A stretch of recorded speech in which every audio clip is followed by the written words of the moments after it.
এই যে রাশিয়ান বৌদি বলো বা স্যান্ডি সাহা বলো, এগুলো তো সব নাম মাত্র।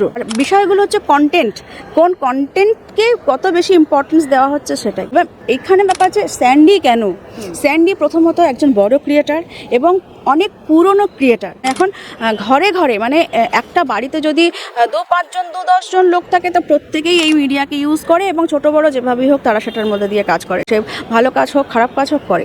এইবার ঘটনা হচ্ছে এই কাজ করতে করতে যখন ব্যাপারটা ইকোনমিক দিকে, যখন ব্যাপারটা বেশি গুরুত্বপূর্ণ হয়ে দাঁড়িয়েছে, যখন একজন আরেকজনকে দেখছে যে এ তো এখান থেকে এত টাকা ইনকাম করছে, তাহলে ও কীরকম কন্টেন্ট ক্রিয়েট করছে, বা আরেকজন যখন আরেকজনকে দেখছে যে এ তো ছিল একটা মাটির বাড়ি ঝুপড়ি বাড়ি, সে এখান থেকে একটা অট্টালিকা বানিয়ে নিল, সে এবং সেটা দেখাচ্ছে যে আমার এটা সোশ্যাল মিডিয়ার ইনকাম থেকে হচ্ছে।